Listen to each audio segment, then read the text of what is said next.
Mga apo, another delivery tayo ha. Now this time, kasi may pinapangarap talaga akong aloe eh. Kaya lang kasi hindi available dun sa ibang seller. So nakinig ako sa iyo, Madam Flipay. Nag-try ako sa ibang seller. Eto na siya, dumating na guys. Kanina lang dumating. Medyo natagalan itong dumating. Na-shock ako, na-shock talaga ako. Kasi sa Cebu pa pala ito nang galing. Oh my G! Kaya ayan, ewan ko, sana naman okay pa yung mga aloe. Pero as according naman dun sa seller, matibay naman daw ang mga aloe. Kahit daw matagalan sa box, basta as long as safe siyang pagkakabalot, hindi naman daw to masisira or mamamatay. So, eto na tayo ha. Opening it for the first time. Actually, it came from Dream Aloe. It's an FB seller. Ano siya? Cebu, pero mabait siya guys. Mahusay siya makipag-usap. Talagang in-entertain niya ako. Kasi nakita ko siya lang yung meron nitong aloe na ito. Ito yung hinahanap ko, Madam Flipay. So, nakaisa na ako. So, sorry. Kasi, sabi mo naman, mag-try ako sa iba eh. So, sanuring bakla. Nag-try talaga sa iba eh. Naku, ano ba yan? Teka, pause ko muna. Ang hirap balatan. Teka nga. Okay, malapit-lapit na. Medyo bumigay na siya. Konti na lang. O baka pwede naman na. Pwede na. Alam mo yung ganda kasi ng pagkaka-tape. Sobrang grabe talaga. Eh, meron pa palang natirang mga tape-tape. Pero pwede na, malapit na. Yun. Natanggal na. Oh, di ba? At least recyclable. Hindi na yung katulad dati na yung mga teka, ewan ko kung ilan to ha. So, meron tayong isa, dalawa. Actually, dalawa lang in-order ko. Kaya lang sabi niya sa akin, may papadala daw siyang isa pa. So, kudos kay Dream Aloe. Bisitahin yung FB page niya. Ang dami niyang mga aloes. Grabe, adik sa aloes tong tao na to. Talagang yung talaga ang collection niya. Kaya nga Dream Aloe eh. Anyway, ito. Teka, lagay natin tong karton dito. Para pagbalat ko, ilalagay ko siya dito sa harap. Ay, medyo mauga. Sorry, kasi nasa table. Medyo quick lang to. Oh, this one is the free.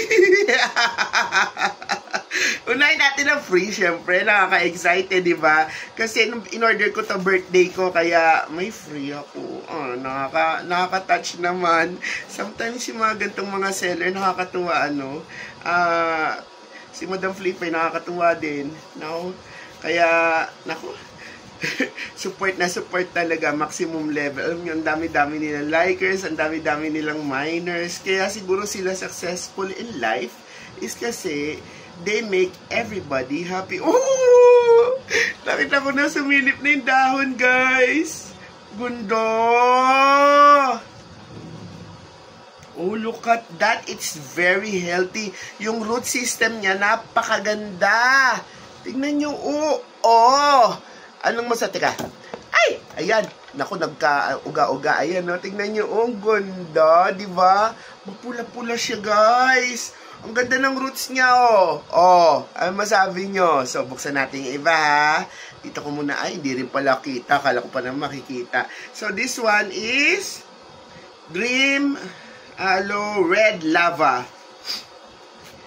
Actually, itong red lava na to, pulang-pula ito, kaya lang itong, siguro medyo naapektahan ng pagkapula nito kasi naibalot siya, syempre, naibalot siya sa tissue paper. Tingnan natin kung pula pa rin siya, ha. Expected naman na natin yan pagka yung mga gantong mga delivery. May mga changes in color, minsan nagkakaroon pa nga changes in sizes, kasi diba, nagde-dehydrate kasi nga sa tagal na nasi-ship katulad to, ilang araw to. So this is red lava. Tingnan natin kung red pa rin siya, baka lava na lang. Ay, medyo hindi na siya red. At saka pops lang naman kasi ito. Pero, pag na-stress ito at itinanim ko na, I'm sure magre-red din to kasi trustworthy naman si seller. At saka pinakita niya sa akin ang mother plant. Usually, the pups, medyo pag small pa siya, hindi pa siya ganun katindi yung coloration niya. Pero if you're going to look at it, di ba? Oh, red na yan eh. Lalaki ang mga spines na yan.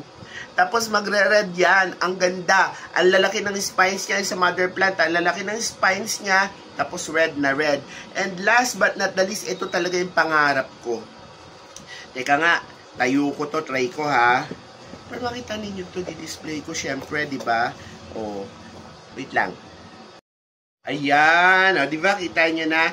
And then this one, ito talaga yung pangarap ko na aloe. Ito talaga yung hinahanap ko. Buti na lang, nung nag-search ako, saktong-sakto, ang galing talaga ni Facebook, ano? Ang galing na algorithm niya. Alam niya pinagnanasahan nyo. Pati sa ibang pinagnanasahan ng lola. Charot! Malay mo, gwapo si Dream Alo. Dream Alo, baka naman. Charot.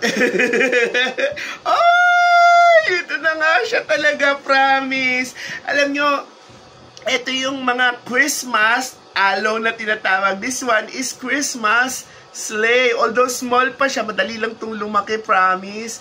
Grabe, ito na nga siya. Ang wala na lang ako, yung isa, yung Christmas Carol. Tapos nadagdagan pa yung collection ko kasi nagkaroon ako nito at saka itong red lava. Palalaki ng ng lola to. Tapos bigyan ko kayo ng update ha. If you want this kind of video, ay ipaplant ko nga pala ito. Tapos pipicturean ko. Usually cactus mix din naman. More pumice, less organic material, di ba? Tingnan nyo na lang yung yung isang video ko about sa mga soil mixture ko. And then doon pare-parehas pati wala akong masyadong pinag-iba. Minsan dumadami lang yung pumice, 20% ang organic matter, like yung basta panoorin niyo yung video niya, matututo kayo doon about sa soil mix sa aloe, succulents and cactus. Okay? So this one is Christmas sleigh. Oh, di ba? Okay, if you want this kind of video, please do like, share, subscribe to your Lola's channel. Hit that notification button, di ba?